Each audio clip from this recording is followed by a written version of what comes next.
दर्शक महानुभावहरू पुनः स्वागत छ। यतिखेर हामी कार्यक्रम मर्निङ मिक्स अन्तर्गतकै अर्को सेगमेन्टमा छौँ। हामी टिकटक सेगमेन्टमा छौँ। टिकटकमा हामीले हाम्रा समाजमा रहनुभएका विभिन्न क्षेत्रसँग सम्बन्धित व्यक्तित्वहरूसँग कुराकानी गर्दै आइरहेका छौँ। आज पनि हामीसँग एकजना नयाँ पाहुना हुनुहुन्छ। हजुर, आज हामीसँग हुनुहुन्छ Nepal red cross society Kohalpur उपशाखा बाँकेका सभापति नारायण प्रसाद गौडेल। आउनुहोस्, उहाँलाई स्वागत गरौँ। स्वागत छ सर। हजुर, आरामै हुनुहुन्छ? केमा व्यस्त हुनुहुन्छ आजभोलि? आजभोलि म एक त अब समाजसेवामै व्यस्त छु। अब रेड क्रसमा पनि म व्यस्त छु। तर अब थोरै राजनीति अब यो अहिले अधिवेशन चलिरहेको छ। म अब जिल्लाको सभापति उठ्ने भएको हुनाले त्यसमा पनि अलिकति व्यस्त छु म। समाजसेवी सँगसँगै तपाईँको एउटा राजनीतिक यात्रामा पनि हुनुहुन्छ होइन? अब अहिले चाहिँ महाधिवेशन चलिरहेको अवस्था पनि छ। विभिन्न पार्टीको यही समयमा कोरोनाको कहर पनि बढेको छ। कतिको डर लाग्छ नि नेताहरूलाई? चाहिँ हुन्छ नि एक किसिमको त्यो माहौल भिडभाड गर्दाखेरिको त्यो जोखिम आफूभित्र उत्पन्न हुन्छ कि हुँदैन? यस्तो छ, हामी अब यो कोरोना जोखिममै काम गरिरहेको मान्छे भएको हुँदा हामीले सबभन्दा बढी यस क्षेत्रमा कोरोनाको समयमा हामीले सबभन्दा बढी कोरोनामै रहेर हामी काम गऱ्यौँ। हाम्रो सम्पूर्ण एम्बुलेन्सदेखि लिएर स्टाफहरू कोरोनाको बिरामीहरू सबभन्दा पहिला सम्बन्धित हस्पिटलमा पुर्याउने रेड क्रसले पुर्यायो। जो अहिले एउटा बाँके जिल्लामा नमुनाको रूपमा रेड क्रसले काम गरेको छ। त्यसमा हामी अब अहोरात्र खटेको व्यक्ति भए हुनाले कोरोनादेखि अब हामी सजगताका साथ अब एउटा सुरक्षाको मापदण्ड अपनाएर हामी त निरन्तर लागिरहेको छौँ। त्यति डर लाग्दैन है। अब डरसँगै अब हामीले आफ्नो दैनिक कामकाज पनि गर्नुपर्ने नै छ। अब विभिन्न जुन सभा सम्मेलन जुन किसिमको अब हुन्छ नि अधिवेशन भनौँ, यसले गर्दाखेरि परिणाम हामीले देखि पनि सकेका छौँ। अहिले विभिन्न हुन्छ नि एकदम ठुला नेताहरूलाई पनि कोरोना पोजिटिभ देखेको अवस्था छ। सबैजना चाहिँ हामीले अब आफ्नो ख्याल गर्नुपर्ने बेला भइसकेको छ। ठिकै छ, यो कुरालाई हामी थाती राखेर हाम्रो विषयवस्तुमा प्रवेश गर्न चाहन्छौँ।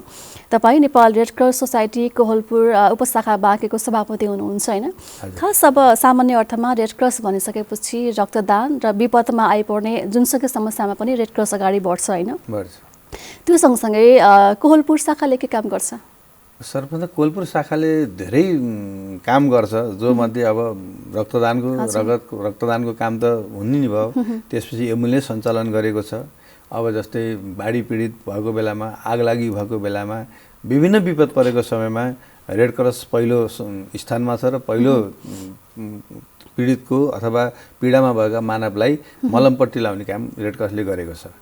र रेड क्रसले यो त्यो नभनिकन धेरै क्षेत्रमा, चाहे यहाँको खेलकुद क्षेत्रमा जुनसुकै खेलकुदका कार्यक्रम होस्, त्यहाँ एम्बुलेन्स सहितको जाने स्वास्थ्यकर्मीको टोली पठाउने पनि रेड क्रसले गरेको छ। चाहे यहाँ जुनसुकै किसिमका विपदका काम परे पनि पहिला रेड क्रस पुगेको छ। यहाँ अब रगतको अभाव नहुन दिनको लागि रेड क्रस एकदमै रात दिन लागिपरेको छ।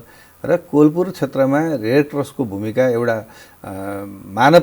मानवताको पक्षमा अग्रणी भूमिका निर्वाह गरेको छ, जो अरू त्यस्तो किसिमले काम गर्न सकेका छैनन्। र यो यहाँको सम्पूर्ण राजनीतिक दल, यहाँका समाजसेवी, सम्पूर्ण अग्रज यहाँका व्यक्तित्वहरूले एउटा रेड क्रसलाई हेर्ने छुट्टै किसिमको एउटा पहिचान छ। र उहाँहरूले एउटा रेड क्रसलाई हेर्ने एउटा दृष्टिकोण पनि एकदम सकारात्मक छ र राम्रो पनि छ।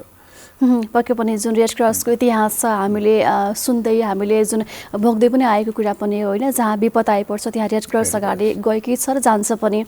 तर पछिल्लो समयमा अलिकति हुन्छ नि, हुन त अब मानव सेवा गर्नुपर्छ, समाज सेवा गर्नुपर्छ भनेर हरेक व्यक्ति, हरेक सङ्घ संस्थाहरू लागि परेको अवस्था पनि छ होइन? उहाँहरूको पनि आफ्नै भूमिका हुन्छ। त्यसले गर्दा पनि रेड क्रस अलिकति ओझेलमा परेको हो भन्ने मिल्छ के? खास नै मिल्दैन त्यो कुरो। रेड क्रसले जुन आफ्नो गतिविधि सुरुदेखि अहिलेसम्म सञ्चालन गरेको त्यो यथावत रूपमा सञ्चालन गरेको छ। र अहिले स्थानीय सरकार, विगतमा धेरै वर्ष स्थानीय सरकार नभएको समयमा कुनै पनि एउटा यस्तो संस्था पनि थिएन कि पीडित समुदायको सामुन्ने अब पीडित समक्षम पुग्नको लागि कुनै संस्था थिएन। त्यो बेला रेड क्रसले सबै काम गर्यो। तर नेपाल सरकारको स्थानीय प्रशासनले पनि रेड क्रसलाई सबै काम गर्ने जिम्मा दियो। त्यो बेला जुनसुकै बाढी पहिरो होस्, चाहे जुन भूकम्प होस्, चाहे आगलागी होस्, त्यहाँ राहत बाँड्ने काम एकल प्रणालीद्वारा रेड क्रसले गर्यो। अब अहिले के छ भन्दाखेरि स्थानीय सरकारको पनि विपद व्यवस्थापन बजेट छुट्याएको छ, विपदको बजेट छ। त्यसले गर्दा उनीहरूले आफ्नो हिसाबले पीडित जन समुदायलाई राहत बाँड्ने भएको हुनाले केही त्यो पक्षमा केही कमी आएको छ। अन्य काममा रेड क्रसको जुन भूमिका हो, जुन रेड क्रसले गर्नुपर्ने गतिविधि हो, त्यसमा कमी आएको छैन। अब रेड क्रसले गर्ने काम त गर्ने भइ नै हाल्यो र यस्तो हुन्छ होला नि सर, जस्तो पहिला चाहिँ अब एउटै काम रेड क्रसले गर्थ्यो र धेरै चर्चा परिचर्चा बटुल्थ्यो भने अहिले रेड क्रसले गर्ने काम पनि विभिन्न सङ्घ संस्थाले व्यक्तिहरूले गरिरहँदाखेरि चाहिँ अलिकति हो कि भन्ने मात्रै हो, तर तथापि चाहिँ रेड क्रसले गर्ने काम त गरि नै रहेको पनि छ होइन। जस्तो हुन्छ नि अब ब्लड डोनेसनका कामहरू कार्यहरू विभिन्न बाहनामा भइ पनि रहेका हुन्छन्, विभिन्न कसैको जन्मदिनमा हुन्छ, कसैको विभिन्न समारोहमा पनि रक्तदान कार्यक्रम भइ नै रहन्छ। तर जति मात्रामा रक्तदान भइरहेको छ तर ब्लड पाउँदाखेरि भन्छन् अलिकति रगतको अभाव भने खट्किरहन्छ किन होला? यो ब्लड डोनेसन गर्ने एउटा पाटो छ, त्यो चाहे जन्मदिनमा होस्, चाहे कुनै सङ्घ संस्थाको वार्षिक उत्सवमा होस्, त्यो पारेर रक्तदान गर्ने कार्यक्रम छ। कुनै पार्टीको होस्, चाहे भातृ स्वयं संस्थाले रक्तदान गर्ने कार्यक्रम जो राख्नुहुन्छ, त्यो सबै व्यवस्थापन प्राविधिक टोलीसहित सबै कुरोको रेड क्रसले नि अहिलेसम्म गर्दै आएको छ र रेड क्रसमै त्यो ब्लड जम्मा हुन्छ। तर यो कहिले कहिले अभाव हुने कारण के हो त भन्दाखेरि हामीले जति पनि ब्लड डोनेसन गराएर हामीले राखेका हुन्छौँ, त्यो बिरामीहरूलाई ब्लड दिँदाखेरि त्यो शोध भर्ना गर्ने किसिमको बिमारीहरू हुनुहुन्न। कोही पहाडबाट आएको हुनुहुन्छ, कोही बाहिरबाट आएको हुन्छ, एक्सिडेन्ट पर्यो भने तत्काल रगत दिनुपर्ने हुन्छ। तर त्यो हामीले राखेको ब्लड हामी दिँदै गर्छौँ, तर परिपूर्ति गर्ने त्यो हुँदैन, विकल्प हुँदैन। उहाँहरूले त अर्को स्रोत भर्ना गर्न सक्नुहुन्न, त्यस कारणले रगत कहिले कहिले अभाव हुन्छ। तर हामीले रगतकै अभावबाट कुनै पनि बिमारीको अकालमा मृत्यु भएको अथवा केही भएको त्यस्तो किसिमको हामीले घटना हुन दिएका छैनौँ। रेड क्रसले जसरी पनि ब्लड उपलब्ध गराएको छ र गराउँछ पनि। अब अहिले जुन अब हुन्छ नि सामाजिक सञ्जालमा पनि पोस्ट गरेर या भनौँ विभिन्न व्यक्तिहरूलाई फोनबाट पनि हुन्छ नि रगत चाहियो दिनुपर्छ है, दिनु है भनेर पनि हुन्छ नि विभिन्न पेजहरू फेसबुक पेजमा पनि त्यो क्याम्पेन पनि चलाएको अवस्था छ। त्यसरी ब्लड चाहिँ बरु छिटो पाउने सम्भावना हुन्छ। रेड क्रसलाई फोन गर्नुभन्दा पनि यता उहाँहरूसँग चाहिँ कन्ट्याक्ट गरे पनि त्यसरी चाहिँ ब्लड छिटो पाएको अवस्था भएको हुनाले मैले तपाईँलाई सोधेको। होइन, यस्तो हो, कतिपय बिरामीहरूलाई फ्रेस ब्लड तुरुन्तै निकालेको ब्लड चाहिने हुन्छ। डक्टरहरूको सल्लाह अनुसार फ्रेस ब्लड चाहियो भनेर भनिसक्दाखेरि रेड क्रसको ब्लड ब्याङ्कमा त तपाईँको कोही हप्ता दिन हुन्छ, कोही 20 दिन हुन्छ, कोही 25 दिनको ब्लड हुन्छ, फ्रेस ब्लड त हुँदैन। कहिले कहिले हुन्छ, तर सधैँ फ्रेस ब्लड नभएको अवस्थामा फ्रेस ब्लड चाहियो भने मात्र त्यो सूचना प्रवाह गरेर त्यो ग्रुपवाला मान्छे खोजेर तत्काल निकालेर बिमारीलाई उपलब्ध गराउनको लागि त्यो सजिलोको माध्यम हो त्यो। तर त्यो पनि ब्लड निकाल्ने अथवा ब्लड जम्मा गर्ने काम रेड क्रसमै हुन्छ। रेड क्रसले सबै बिरामीलाई चाहिँ सकेसम्म चाहिँ रगत उपलब्ध गराउँछ एकदम। चाहे जहाँ मेचीदेखि महाकालीसम्म जहाँसुकैबाट बिरामी आए पनि रगतको कमीले, रगतको अभावले अहिलेसम्म बिमारी मर्न परेको छैन र रेड क्रसले उपलब्ध गराएको छ। तपाईँले अघि भन्नुभयो रगत लिने भन्दा पनि दिनेको सङ्ख्या अलिकति कम भएर रगतको अभाव जुन पूर्ति हुनुपर्ने त्यो नभएको भन्नुहुन्छ होइन? अहिले अब फेरि यति यो भनिरहँदाखेरि फेरि अहिले हुन्छ नि हरेक बाहनामा ब्लड डोनेसन पनि भइरहेको छ। जति सङ्ख्यामा ब्लड डोनेसन हुनुपर्ने त्यो नभएको हो, खास के हो? अहिले के छ भन्दाखेरि हामीले ब्लड एक हप्तामा अथवा 15 दिनमा एउटा सङ्घ संस्थाले 100-150 पिन्ट ब्लड उपलब्ध गराउँछन्। तर हामीलाई दिनको 200, 300, 400, 500 युनिट ब्लड पनि चाहिने अवस्था छ।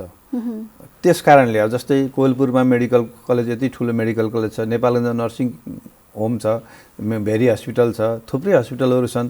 अब सरदरमा तपाईँको 200, 300, 400 युनिट ब्लड पनि खपत हुने अवस्था रहन्छ। र अब भर्खरै अब यो खजुरामा क्यान्सर अस्पताल सञ्चालन भएको छ, सबभन्दा बढी ब्लड त्यहाँ पनि लाग्छ। त्यस कारणले हामीले त्यो ब्लड जति हाम्रो जम्मा हुन्छ त्योभन्दा बढी ब्लड बाहिर जान्छ।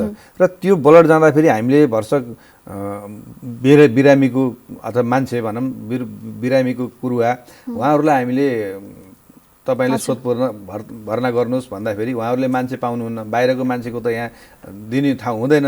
त्यसमा हामीले जुन जम्मा गरेर जुन सङ्घ संस्थाबाट जुन जन्म दिवसबाट जुन ब्लडहरू आएको हुन्छ त्यो ब्लडबाट नै हामीले उहाँहरूलाई उपलब्ध गराउने हो। र हामीले त्यस्ता कार्यक्रम गर्ने, अब ब्लड डोनेसन कार्यक्रम नगर्ने हो भने त ब्लड जम्मा हुँदैन। त्यस्तै हामीले विभिन्न सङ्घ संस्थाहरूलाई आह्वान गर्छौँ, विभिन्न जाने क्लबहरूलाई आह्वान गर्छौँ र उहाँहरूले जाने एउटा कार्यक्रम राख्नुहुन्छ। त्यो कार्यक्रमबाट उपलब्ध भएको ब्लड हामीले आम अब मानव पीडामा भएका समुदायलाई नै वितरण गर्ने हो। जति ब्लडहरू डोनेसन हुन्छ त्यो पर्याप्त हुँदैन होइन, विभिन्न हस्पिटलहरूमा चाहिँ पुर्याउनुको लागि जुन व्यवस्थापनमा चाहिँ अलिकति अभाव हुन्छ।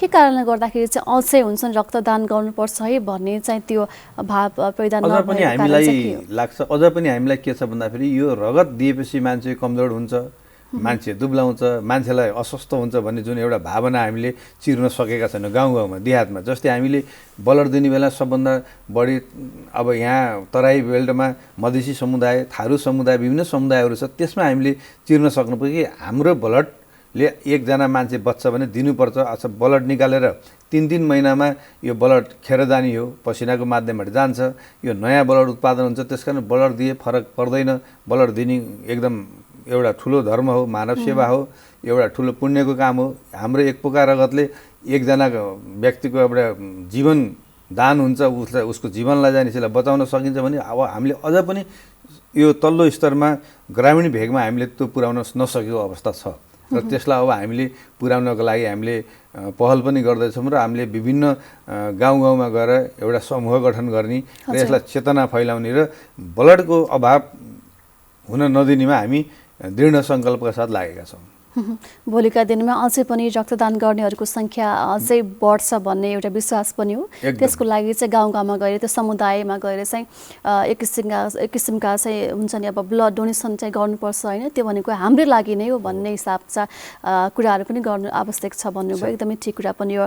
जस्तो यो कोभिडको बेलामा तपाईँहरू कति सक्रिय भएर लाग्नुभयो, अघि पनि भन्नुभएको थियो होइन, यो जोखिमका बेलामा जुन अब हाम्रो 2 वर्ष लकडाउनमा बस्यौँ कोभिडको सन्तासमा होइन, फेरि पनि अब कोभिडको तेस्रो लहरको सम्भावना भन्दा पनि अझै तेस्रो लहर भित्रिएको अवस्था पनि छ, ओमिक्रोनको भेरिएन्टको कुरा पनि भनौँ, कतिको सजग हुनुहुन्छ, तयारी अवस्था के छ? एकदम हामी सजग छौँ, हाम्रो सम्पूर्ण युनिट तयारी अवस्थामा छ। हाम्रो विगतको कोरोनामा पनि हाम्रो लगभग धेरै स्टाफलाई कोरोना भयो, मलाई पनि कोरोना भएको, तर हामी त्यति सावधानी अपनाउँदा पनि कोरोना भयो, तर पनि हामीलाई त्यसले कुनै असर गरेन। तर के छ भन्दा हामी अब यो मानव सेवामै अब तल्लीन भएका व्यक्तिहरूलाई अब यो हाम्रो यो जुनसुकै प्रकोप भए पनि हामी लाग्नुपर्छ भन्ने हाम्रा स्टाफहरू, सम्पूर्ण एम्बुलेन्स चालकहरू, सबभन्दा बढी म यहाँ कोलपुरमा म एम्बुलेन्स चालकलाई, हाम्रो यो रेड क्रसका सम्पूर्ण स्टाफलाई म धन्यवाद दिन चाहन्छु, आभार व्यक्त गर्न चाहन्छु। उहाँहरू अहोरात्र खटेर कोरोनाको समयमा 2-2वटा एम्बुलेन्सबाट यहाँका सम्पूर्ण कोरोनाका बिरामीलाई कोही कोलपुर मेडिकल कलेज, कोही भेरी हस्पिटलमा लाने काम पहिलो काम बाँके जिल्लामा गर्यो त Nepal red cross society Kohalpur उपशाखाले गर्यो र त्यो श्रेय हाम्रा एम्बुलेन्स चालकहरूले पाउँछन् कि उहाँहरूले आफ्नो घर परिवारलाई पनि व्यवस्था गरेर जुन संस्थामा उहाँले काम गर्नुपर्छ त्यो संस्थाको भावना, त्यो संस्थाको जुन पदीय जिम्मेवारी र त्यो संस्थाको मानव पीडामा गर्ने कामको उद्देश्य बुझेर, जुन मानवता बुझेर उहाँले लाग्नुभयो, त्यो नै सबभन्दा ठुलो हो। र हाम्रो स्टाफहरू अहिले पनि कोरोना सङ्क्रमणको तयारीको अवस्थामा उहाँहरू सेवा दिन एकदम तयार हुनुहुन्छ र हाम्रो टिम तयार छ। भोलिको दिनमा आउने जोखिमलाई मोल्नको लागि तपाईँहरू तयार अवस्थामा हुनुहुन्छ? एकदम तयार छौँ। नेपाल रेड क्रस कोहलपुर उपशाखा चाहिँ तयार छ भन्दा हुन्छ। जस्तो हुन्छ नि आफैमा पनि कतिको जोखिम हुन्छ, किनभने अब हुन्छ नि विपदमा काम गर्ने नै तपाईँको संस्था भइसकेपछि अब आफ्नो ज्यानलाई पनि जोखिममा राखेर काम गर्नुपर्ने भयो। एकातिर फ्यामिलीलाई पनि बचाउनु पर्नेछ, एकतिर त्यो लक्षित वर्गलाई पनि हामीले बचाउनु पर्नेछ, कतिको जोखिम रहन्छ? नै हामी धेरै सचेत हुन्छौँ। पहिला हाम्रो रेड क्रसको मेन सिद्धान्त भने आफू बच्ने र बचाउने। पहिला आफू बचेपछि अरूलाई बचाउन सकिन्छ, पहिला आफू सेफ हुने र अनि अरूलाई सेफ गर्ने हाम्रो लक्ष्य रहन्छ।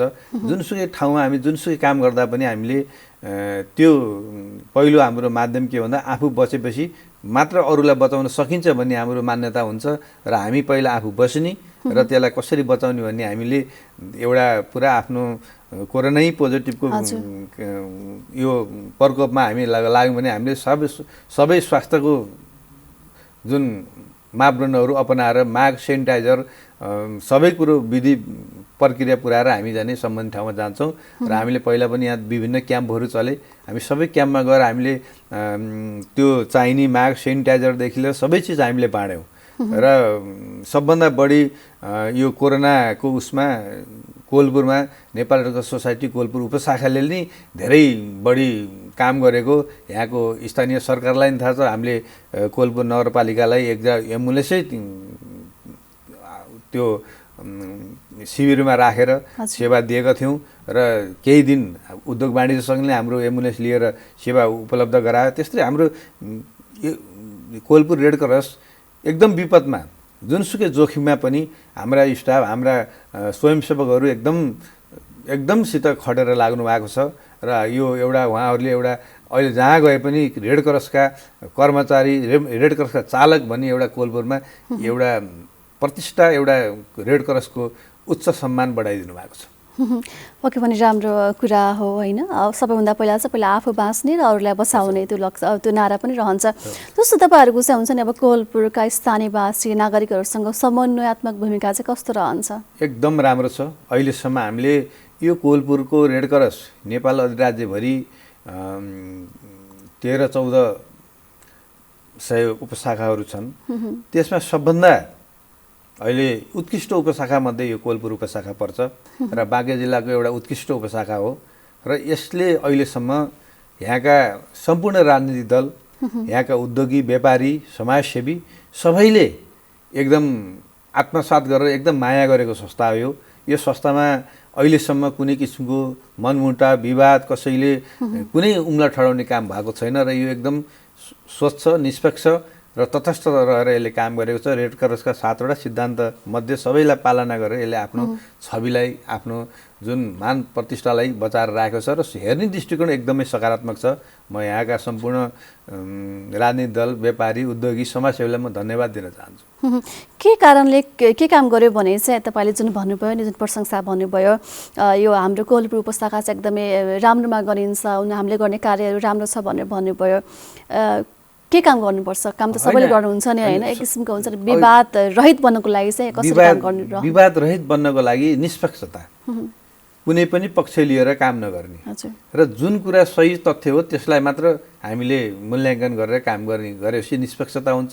निष्पक्ष गरेपछि कुनै विवाद र कुनै कुरो झन्झट आइलाग्दैन र हामीलाई हेर्ने दृष्टिकोण त सबभन्दा कुरो के हो भन्दाखेरि यहाँ Nepal red cross society Kohalpur उपशाखाले मानव पीडामा जुनसुकै संवेदनशील कुरा होस् त्यो अग्रमोर्चामा नेपाल रेड क्रस सोसाइटी छ। त्यसकारणले यहाँको सबै महानुभावहरूले हामीलाई मान्ने कारण के छ भन्दा चाहे एक्सिडेन्ट ठुल्ठुला एक्सिडेन्ट पर्यो हामीले कुसुमदेखि यता हामीले जहाँ सडक दुर्घटना हुन्छ हामीले त्यहाँका घाइतेहरूलाई निःशुल्क सडक दुर्घटनाको घाइतेहरूलाई निःशुल्क हामीले हस्पिटल पुर्याउँछौँ र हाम्रो स्टाफहरूले त्यहाँ लगेर हस्पिटलमा भर्ना गर्नेदेखि सबै काममा जाने सहयोग गर्नुहुन्छ र हामीले चाहे घर आगि लाग्यो भने पहिला रेड क्रस थोरो हामीले कम्मल, तिरपाल, बाल्टी जस्तो भाँडाकुँडा जुन हुन्छ त्यो हामीले पहिलो फेसमा हामीले रेड क्रसै त्यहाँ पुगेको हुन्छ र अहिले चाहे यहाँ ठुला अब खेलकुदका कार्यक्रम हुन्, चाहे जुनसुकै कार्यक्रम हुन्,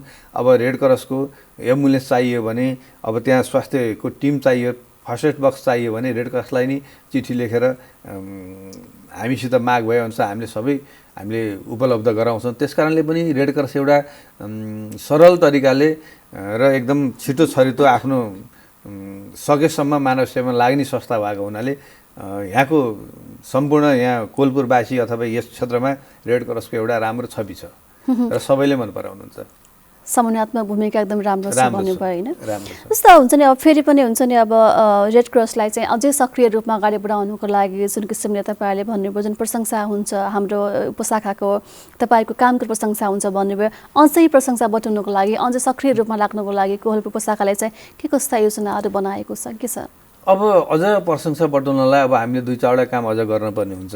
हामीले जस्तै अब यहाँ सबभन्दा अप्ठ्यारो सब वाहनको पनि छ एउटा होइन। अब विभिन्न प्राइभेट गाडी अथवा सब वाहनमा बोक्ने त गर्छन्, तर त्यो सब वाहन नभएका कारणले बिरामीले जति भन्यो त्यति पैसा तिर्न परिरहेको छ। अहिले एउटा सब वाहनको खाँचो छ। हामीले अब हजुरको यस कोलपुर एनटिभीको माध्यमबाट हामीले त्यो पनि अन्त कुनै दाता छ भने हामीलाई सब वाहन दियो भने त्यो पनि हामीले सेवा उपलब्ध गराउन चाहन्छौँ र एउटा सब वाहनको खाँचो छ।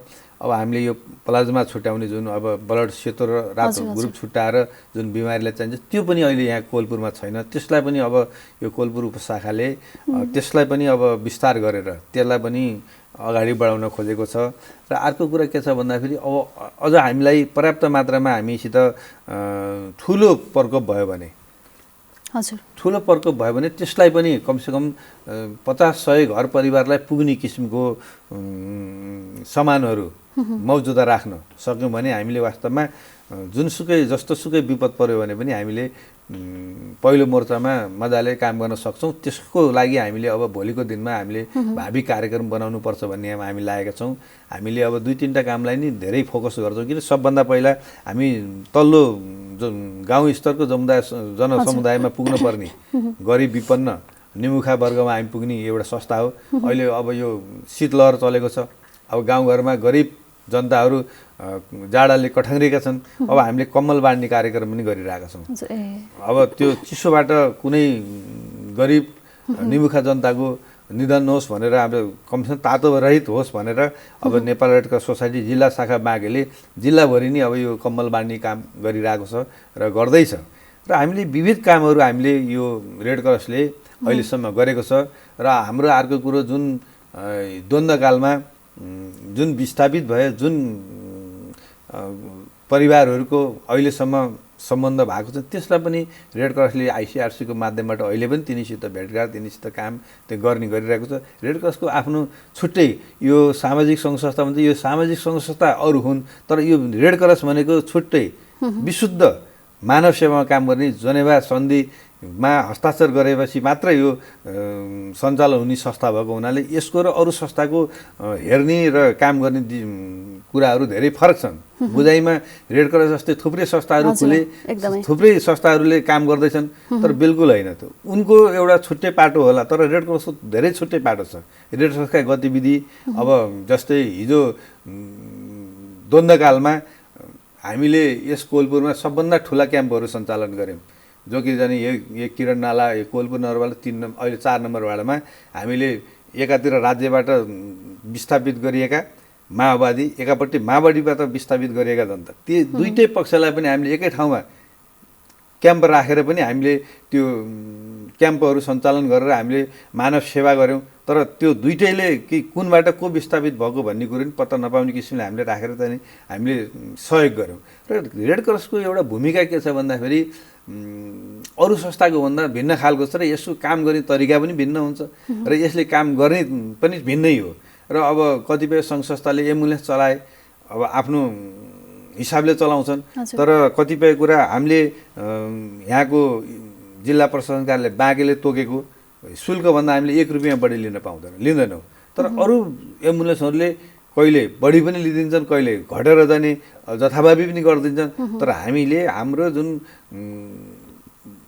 तोकेको छ त्यसअनुसार मात्र हामीले चल्छौँ। त्यस कारणले रेड क्रसको र सङ्घ संस्थाको अरू सङ्घ संस्था उस्तै हुन् भन्न मिल्दैन, किनभने उनीहरूको काम छुट्टै हो, तर हाम्रो काम छुट्टै हो। हाम्रो त तपाईँको धेरै ठाउँमा हाम्रो काम गर्ने ठाउँ छ र हाम्रो छुट्टै किसिमको एउटा छ। हामीले जस्तै भनिहालेँ नि मैले, यो द्वन्द्वबाट जन्मेको एउटा जाने युद्धबाट निस्किएको एउटा रेड क्रस आज यसले द्वन्द्वको बेलामा जति बेला यो देशमा द्वन्द्व हुन्छ त्यो बेला जस्तोसुकै ठाउँमा पनि हामीले काम गर्न सक्ने एउटा जान सक्ने संस्था हो। हामीले माओवादी विगतको द्वन्द्वकालमा पनि हामीले यस क्षेत्रमा धेरै काम गऱ्यौँ र हामीले यस्तोसँग हामीले काम गऱ्यौँ जो कि यहाँ कुनै पनि पक्षले, सरकार पक्ष होस् चाहे द्वन्द्वरत पक्ष होस्, कसैले पनि नेपाल रेड क्रस सोसाइटीलाई हेर्ने दृष्टिकोणमा कमी आएन र निर्विवाद रूपमा बाँके जिल्लामा रेड क्रस सोसाइटीले काम गर्यो।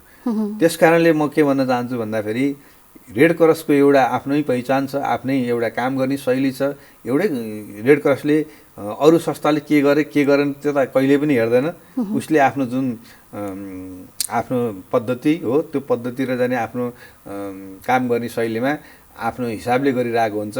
हुन हो अहिले अब रेड क्रस संस्थाले एम्बुलेन्स चलाछ, एम्बुलेन्स चलाउने वास्तवमा आज एम्बुलेन्समा कति विकृति विसङ्गति छ त्यो त हजुरले बुझ्नु भएकै छ। कहीँ के चिज भेटिन्छ, कहीँ के चिज भेटिन्छ, आज त्यसको अनुगमन गर्ने, आज त्यसको रेखदेख गर्ने कुनै निकाय छैन। आज यत्रो देशभरि एम्बुलेन्स छ, आज त्यो एम्बुलेन्स कसले हेर्ने हो, त्यो एम्बुलेन्स कसरी चलेको छ त्यो कसैले हेरेको छैन। आज राज्य निरै छ, त्यो मापदण्डमा चलेको छ कि छैन त्यो कसैले हेर्न सकेको छैन। त यी कुराहरू सबैलाई मध्यनजर गर्ने हो भने नेपाल रेड क्रस सोसाइटी आफ्नो जुन गतिविधिमा छ एकदम अहिले पनि भूमिका जुन उति नै छ। स्थानमा थियो त्यो स्थानमा छ होइन, उसले भूमिका पनि जुन भूमिका निर्वाह गर्थ्यो त्यो भूमिका निर्वाह पनि गर्दै आएको छ। सामान्य अर्थमा निष्पक्ष रूपमा र स्वच्छ रूपमा चाहिँ काम गर्छ भन्दा हुन्छ। एकदम। हामी अन्त्यमा छौँ। अन्त्यमा तपाईँहरू पनि आफ्नै जोखिम छ होला होइन, के छ तपाईँहरूको जोखिम, कति काम गर्न छ, कतिको चुनौती हुन्छ? होइन, यो जोखिम त अब मानव सेवामा लाग्ने मान्छे यो कोभिड मात्र नभएको हर ठाउँमा जोखिम हुन्छ। हजुर। तर त्यो जोखिमलाई पनि हामीले एउटा व्यवस्थापन गरेर त्यसलाई एउटा पाटोमा राखेर हामी अगाडि बढ्नै पर्छ।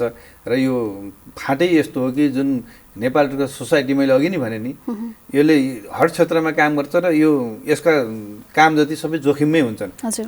अब बाढी आयो, अब हामीले बाढीबाट मान्छे ल्याउनलाई हामी त बाढी पस्नै पर्यो तर त्यो मापदण्ड हामीलाई त्यसमा चाहिने जाने अब डुङ्गादेखि लिएर रबरको डुङ्गा सबै चिज हामीले रसी सबै चिज लिएर जान्छौँ नि, त्यो हामीले मापदण्ड जुन उद्धार गर्न पर्यो त्यसको सबै चिजको हामीले व्यवस्थापन गरेर हामी लाग्छौँ। त्यस कारणले जोखिम पनि छ र जोखिममा काम गर्न पनि हामी सक्छौँ। हजुर, अन्त्यमा के भन्न चाहनुहुन्छ छोटकरीमा? छोटकरीमा अब सर्वप्रथम त हाम्रो कोलपुर उपशाखालाई एनटिभी कोलपुरमा आमन्त्रण गरेर मेरो भित्र राख्न दिनुभयो। म हृदयदेखि एनटिभीलाई धन्यवाद दिन चाहन्छु र यस क्षेत्रमा सम्पूर्ण यहाँका समाजसेवी बुद्धिजीवी राजनीतिक दलले जुन रेड क्रसलाई हेर्ने दृष्टिकोण छ त्यो सधैँ रहिरहोस् र त्यो हामीले राख्न सकौँ भन्ने म भन्न चाहन्छु। र म एउटा रेड क्रस सबभन्दा धेरै समाजसेवामै रमाउने र अब अहिले म अलिकति थोरै राजनीति गर्ने भएको हुँदा नेपाली काङ्ग्रेसको जिल्ला सभापतिको पनि अहिले 14औं महाधिवेशन भएको छैन, यहाँ बाँकी छ, त्यसको सभापतिको उम्मेदवार भएको हुँदा म त्यसमा पनि सबै मेरा अग्रज नेतागणलाई सहयोग गर्न अपिल पनि गर्न चाहन्छु। र सबैको माया मलाई छ र म विश्वस्त छु, मलाई एकदम सबैले माया गर्नुहुन्छ। म सबैलाई म धन्यवाद भन्न चाहन्छु। हजुर, हुन्छ। तपाईँको यो सामाजिक यात्रा र राजनैतिक यात्रा सफल बन्दै जाओस् भन्ने हाम्रो शुभकामना पनि छ। धन्यवाद। धन्यवाद सर। दर्शक महानुभावहरू, आजको टिकटक बसाइमा हामीसँग हुनुहुन्थ्यो Nepal red cross society Kohalpur उपशाखा बाँकेका सभापति नारायण प्रसाद गौडेल। हस्त आजलाई टिकटकको निर्धारित समय सकिएको छ। हामी एकैछिनमा जिल्ला अपडेट लिएर पुनः आउँछौँ, हामीसँग रहनुहोला।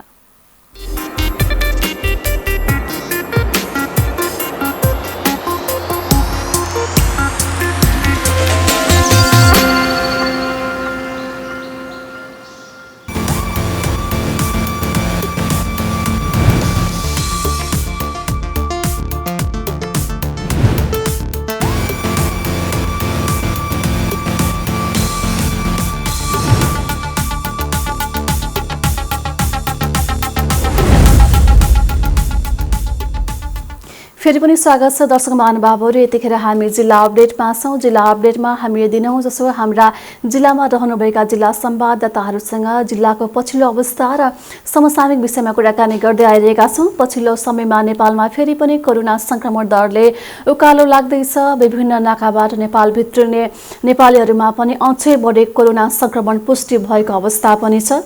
र यस्तो हेर्ने भने विभिन्न जिल्लामा चाहिँ अब हुन्छ नि, एक त चिसोले गर्दाखेरि विद्यालय बन्द भएको थियो भने फेरि पनि कोभिडको भयले गर्दाखेरि विद्यालय एक दुई स्थानमा चाहिँ विद्यालय पनि बन्द भएको अवस्था छ। अब फेरि सरकारले स्मार्ट लकडाउन गर्ने हो कि भन्ने आम मानसमा पनि एक किसिमको कौतूहलता पैदा भइरहेको छ भने सरकारले पनि अस्पतालहरूलाई तयारी अवस्थामा रहन निर्देशन पनि दिएको छ।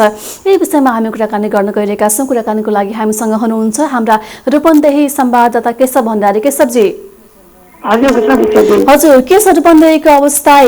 नेपाल भारतको सीमा बेलहरियामा चाहिँ कोभिड-19 चेक जाँच गर्ने क्रममा पोजिटिभ देखिएपछि एउटा हुन्छ नि पर्यटक बसलाई पनि फर्काइएको छ भन्ने पनि समाचार आएको छ। खास के हो?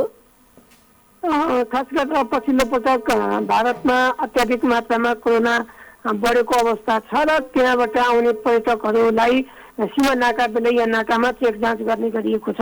र चेक जाँचको क्रममा जुन एन्टिजेन परीक्षणको क्रममा चाहिँ धेरै सङ्ख्यामा पर्यटकहरूमा चाहिँ जुन पोजिटिभ देखियो, कोरोना पोजिटिभ देखियो, त्यसका कारणले गर्दाखेरि उहाँहरूलाई चाहिँ फिर्ता पठाइएको हो।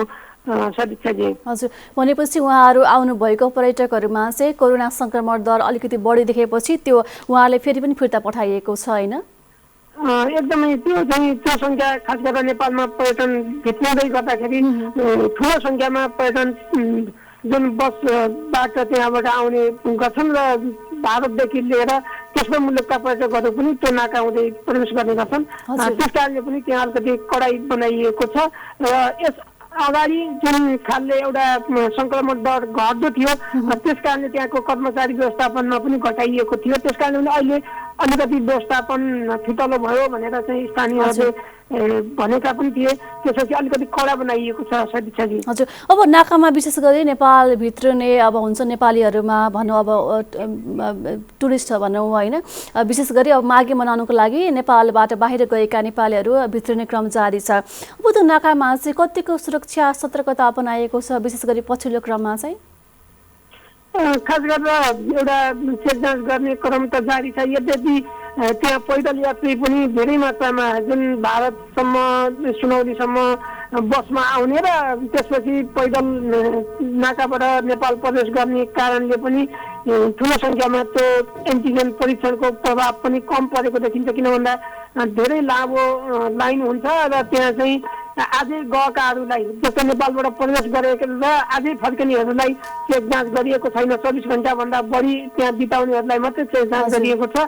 त्यस कारणले आफ्नो लाइनमा बस्ने धेरै बेर बस्न पर्ने र आफ्नो समय व्यतीत हुने डरले पनि म भर्खरै गएको हुँ र भर्खरै फर्किनेछु भन्ने सानो झोला लिएर फर्किनेहरू, थोरै समय लिएर आउनेहरू त्यस्तो बढी मात्रामा भेटिएको भनेर स्थानीयहरूले बताएका छन्। त्यस कारणले अलिकति बढी जोखिम बढेको छ।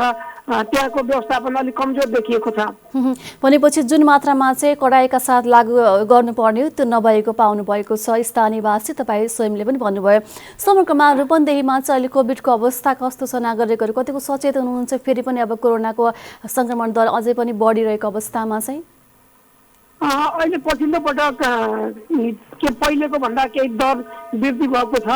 त्यसले गर्दाखेरि त्यही हामीले बताए जस्तै विभिन्न रूपन्देहीमा साना ठुला अरू चाहिँ नाकाहरू पनि छन्। त्यहाँबाट पैदल यात्रीको रूपमा चाहिँ भारतीय कामदारहरूदेखि लिएर अन्य स्थानीयहरू पनि आउने गर्नुहुन्छ। त्यस कारणले गर्दाखेरि पनि अलिकति बढेको अवस्था छ।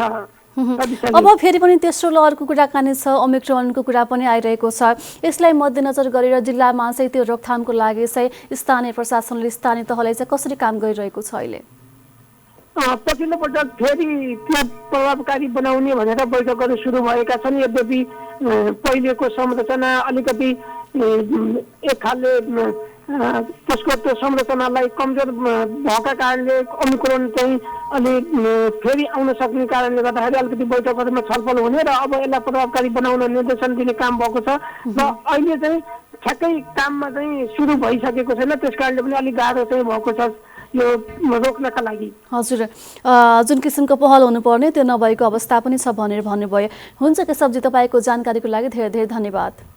धन्यवाद सदिच्छाजी। दर्शक महानुभावहरू, उहाँ हुनुहुन्थ्यो हाम्रा रूपन्देही जिल्ला संवाददाता केशव भण्डारी।